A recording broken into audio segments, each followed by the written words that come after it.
Greetings, solid, enduring, physical Taurus.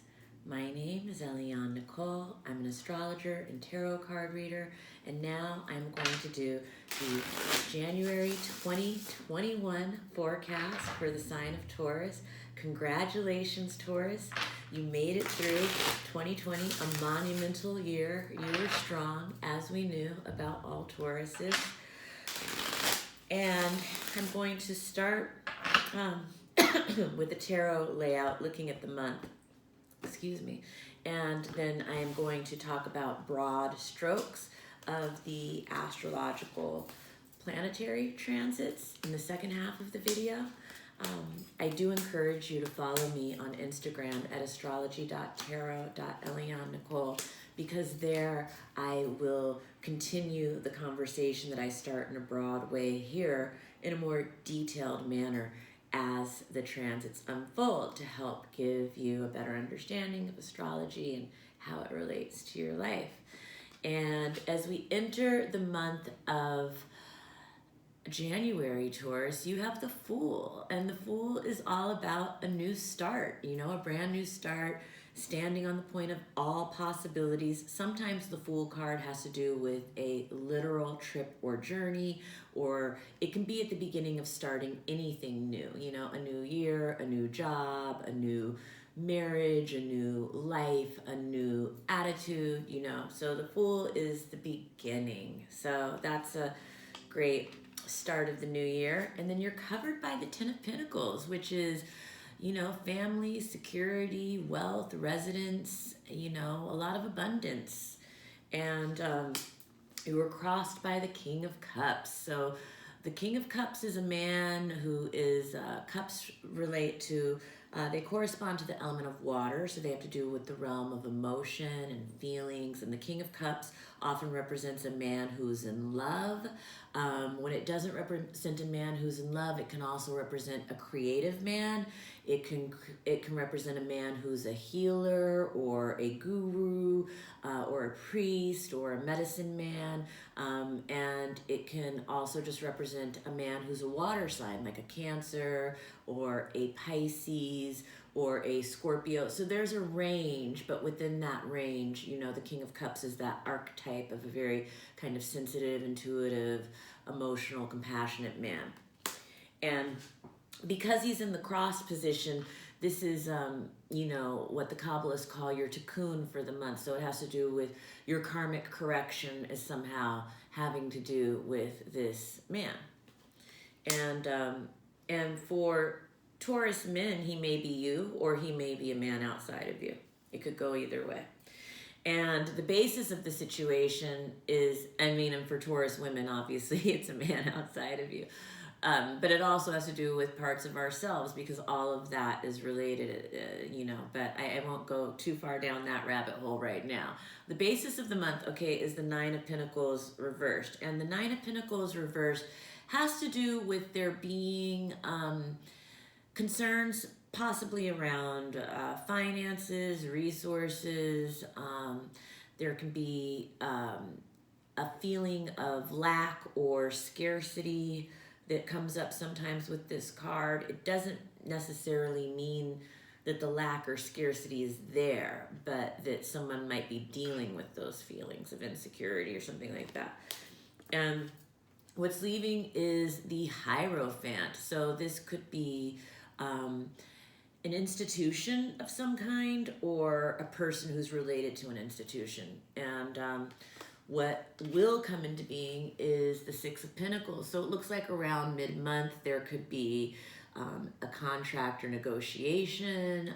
There could be a financial award or disbursement of some kind.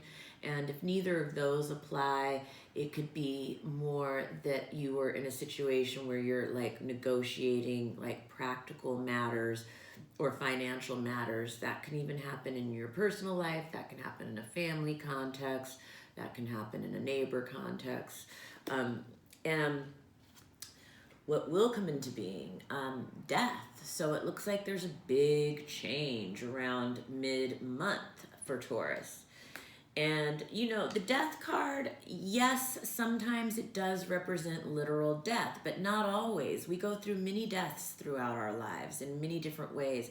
It's any big life change. So death can mean a move, death can mean a marriage, death can mean the birth of a baby, death can be a breakup, death can be a job change. You know, there's so many different versions of that can manifest, so definitely don't be startled by the card. It doesn't mean, I'm not saying that it never is literal death, but there are so many other possibilities within the archetype of this card. And that is mid-month. And in general, the astrology for mid-month is very dynamic anyway, which I'm going to get to more in the second half of the video. So your fears and insecurities have to do with temperance. And temperance has to do with balancing, you know, I think the material realm, the earthly realm, with the more spiritual and eternal realm. And I mean, sometimes we can get too entangled in the earthly realm, particularly earth signs like Taurus that can happen.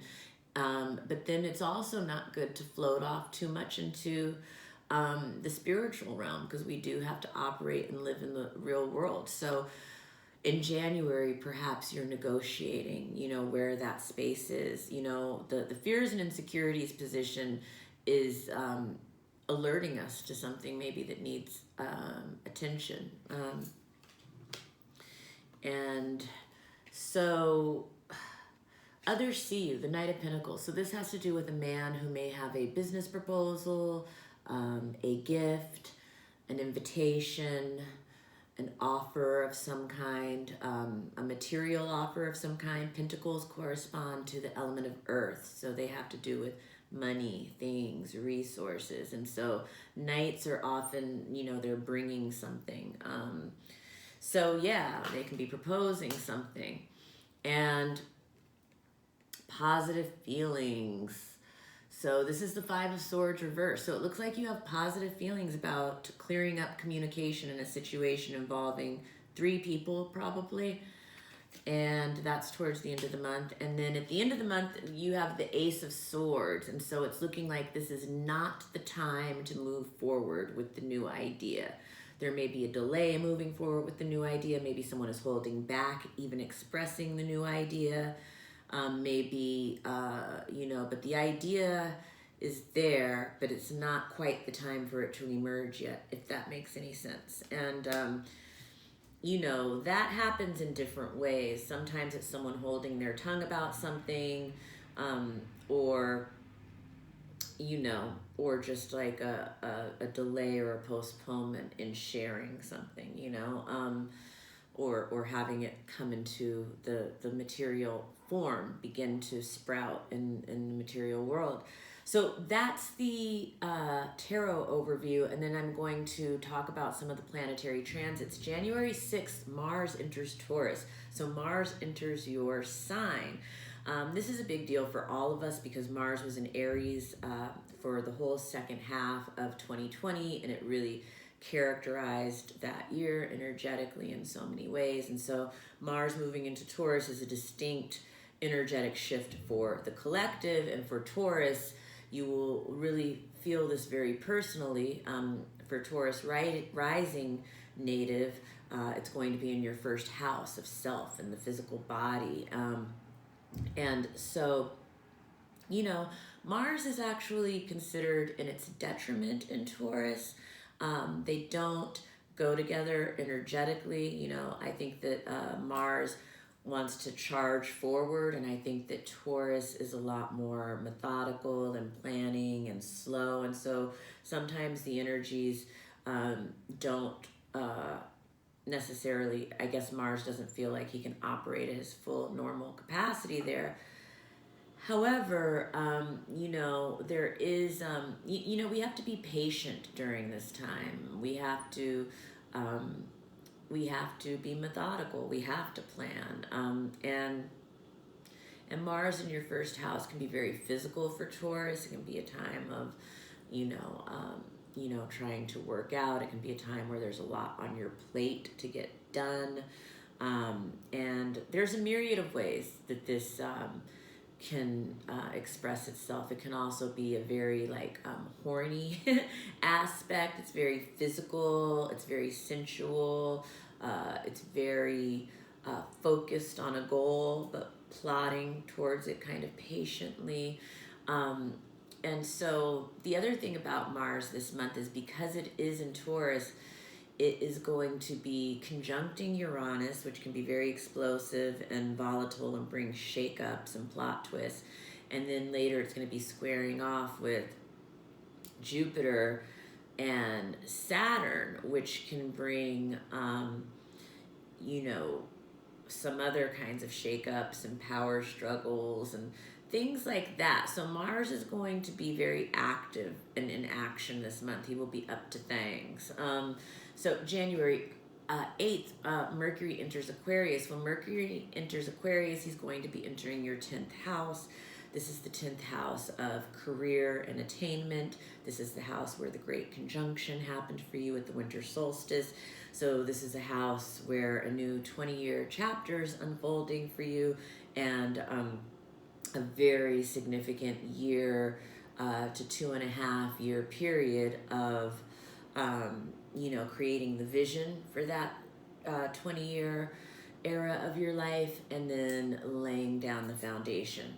And so Mercury in Aquarius, Mercury is the planet of our intellect, how we think, how we speak, how we learn.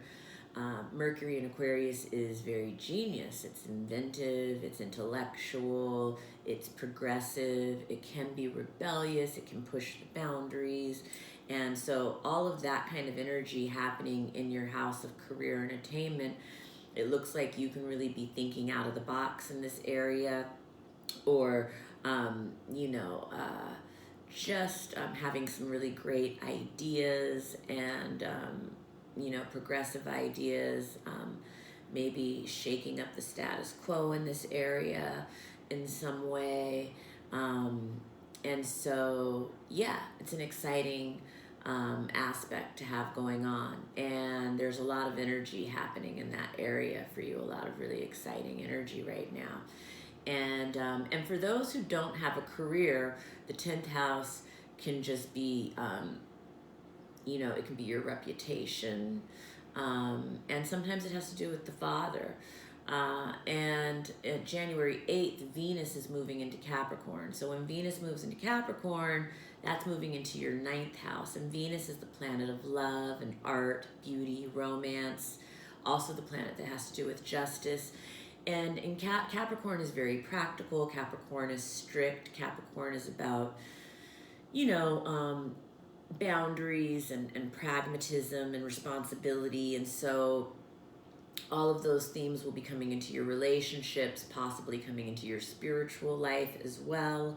And it could be coming into the 9th house, has to do with things like travel and cross-cultural experiences. It can have to do with broadcasting and publishing, where that's applicable. And it can have to do with higher education and higher knowledge. So all of those themes will be activated by Venus, the planet of love and beauty, moving into that Capricorn house, where she will be traveling until February 1st.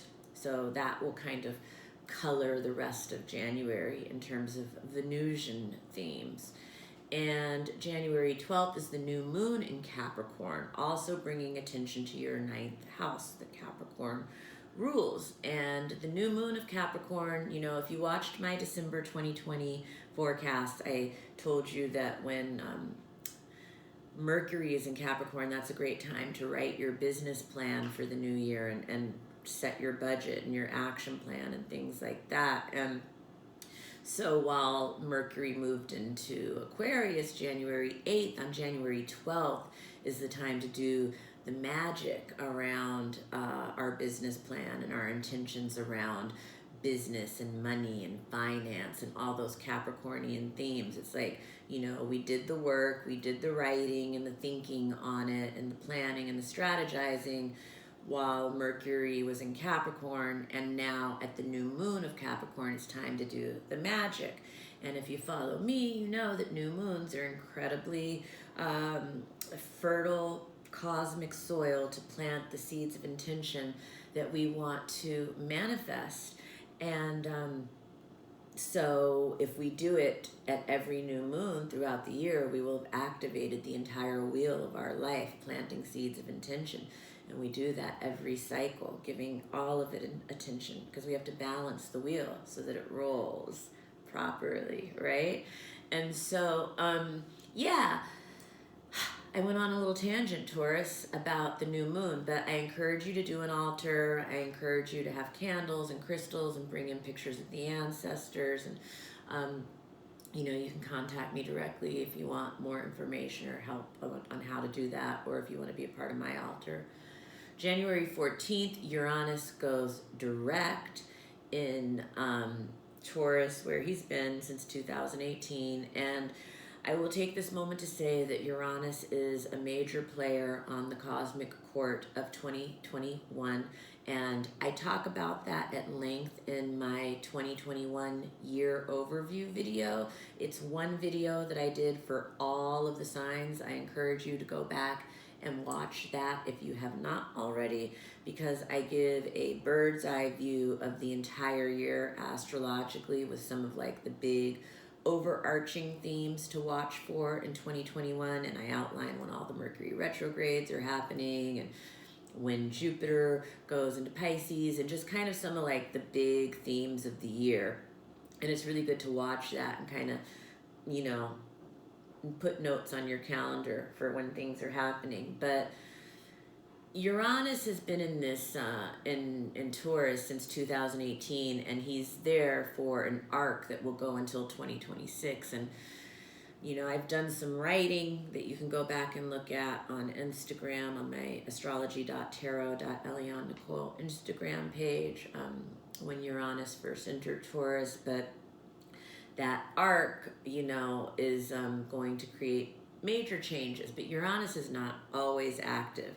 But in 2021, he is, because he is, you know, in a relationship with Saturn that I'm going to talk about more in my next set of videos, the February 2020. But right now, I will say that in your first house, for the Taurus rising native, the house of the body, the house of the personality, the house of the identity, the house of the way you see the world, he's going direct in January. And so I think that's going to bring attention to this area. You may see a plot twist in this area. You may see some new ideas. You might see some sudden liberation or sudden freedom. Something unexpected could happen around this time. And again, in that very first house, which is a very personal house for the Taurus rising. January 15th, the Mercury retrograde pre-shadow begins. So I encourage you, Taurus, if you have any important events that need to take place in January, I would do them in the first 2 weeks of the month before the 15th. If you have any important contracts to sign, any important emails to send or conversations to have, do it before January 15th. Any surgeries or, you know, any of that kind of stuff, you want to get it done before the Mercury retrograde shadow period. Mercury doesn't actually go retrograde until the last day of January, but the pre-shadow begins January 15th. Now, if it's not realistic for you to schedule things before the 15th, then definitely get it done before the 30th, because once Mercury goes retrograde, you want to wait all the way until it goes direct before you do any of those kinds of things. Because, you know, and again, that's anything with communications or, you know, scheduling travel plans or scheduling important events or even having important events, or, you know, just all that kind of mercurial stuff has a chance of going a little haywire during the retrograde period. So we try to avoid that. It's nothing like detrimental usually or, you know, life altering, but it can be an uphill battle when you kind of go against the mercurial waves. January 17th, Jupiter is square Uranus. I love this aspect, and one thing about this aspect is that even though it's forming exact in January, I think it's an aspect that is coloring the entire year.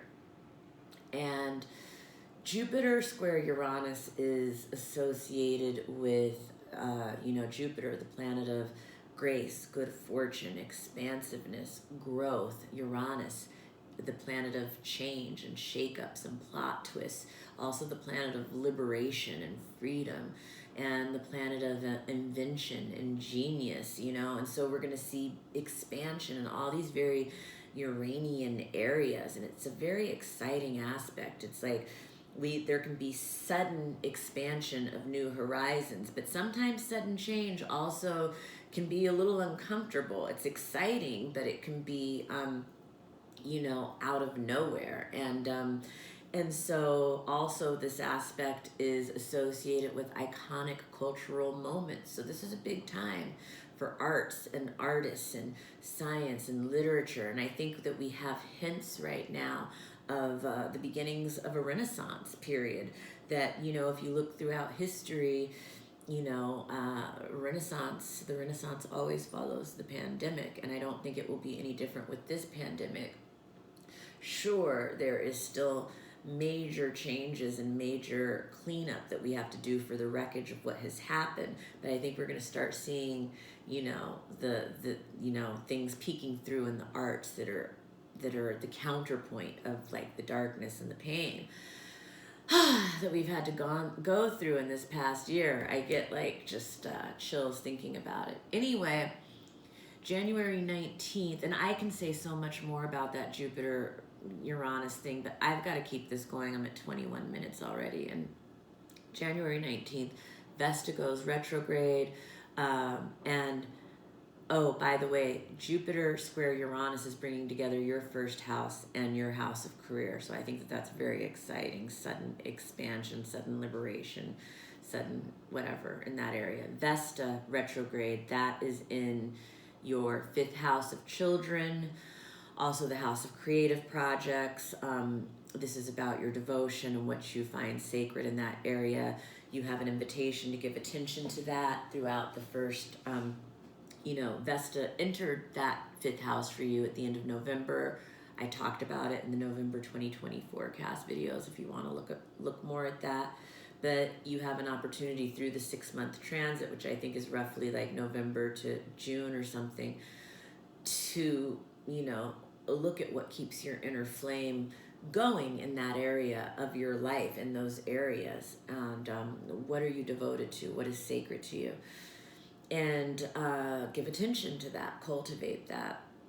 And January 19th, the sun enters Aquarius, and that is entering your house of career and attainment. Again, highlighting this area for you where you are kicking off a new 20-year era in your life, and where you are, have an opportunity to give structure and form to your dreams and visions in that area of your life right now. And this next month is really going to highlight that for you.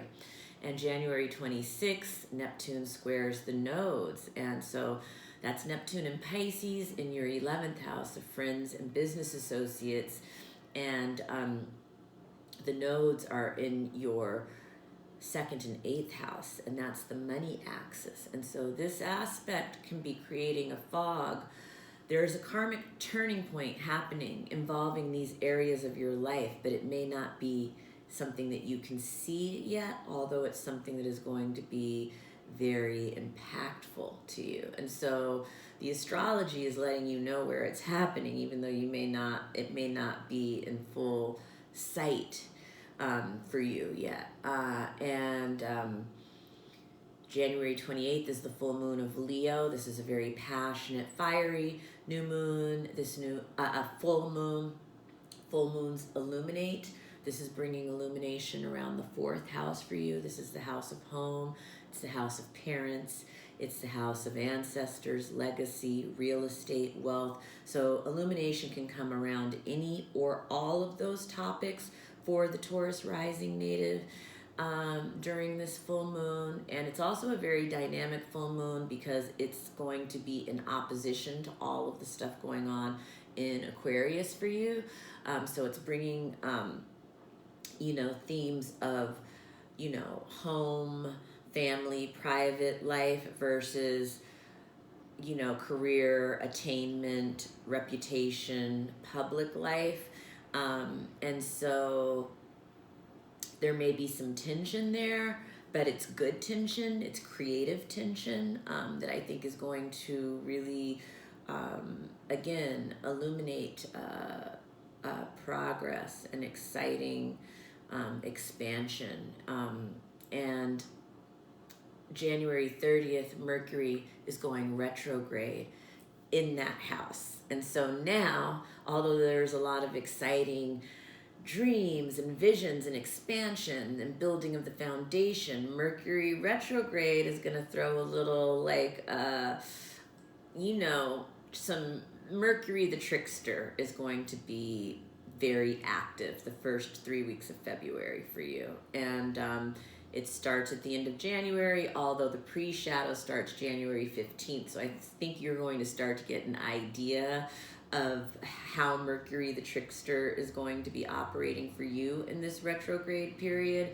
But Mercury in general, Mercury deals with communications. So that can be our mail or our emails, our texts, and all of that kind of stuff, but also our conversations, our phone calls, and there can be communication breakdowns, there can be communication misunderstandings, but Mercury also deals with our technology, like our phones and our computers and our things like that. So, and Aquarius has to do with technology too. So we could be having issues with the internet and things, and just breakdowns that might make it harder to move forward in the area of career and attainment. During that time, Mercury isn't death-defying, but it's irritating, it's annoying, and so, again, I encourage you to watch my 2021 year overview video because I map out where the 3 Mercury retrogrades of the year are and talk more about that. You can put it in your calendar and you can plan your contracts, your big meetings, your big events, and all of those things around it. You're traveling, anything like that. And that is the end of the overview. This was a long one. If you liked it, give me a like. If you didn't like it, give me a don't like. Please subscribe. Please share this video with other Tauruses you know. Make sure that you watch the video for your sun and rising sign, because the tarot portion is kind of for your sun and rising, and the second portion is more for your rising. But the sun will relate to these as secondary themes, but you'll find your primary themes in your rising video. Anyway, follow me on Instagram at astrology.tarot.Eliane Nicole. I continue the conversation there that I start here, and have a wonderful, wonderful January, Taurus. Thank you for joining me.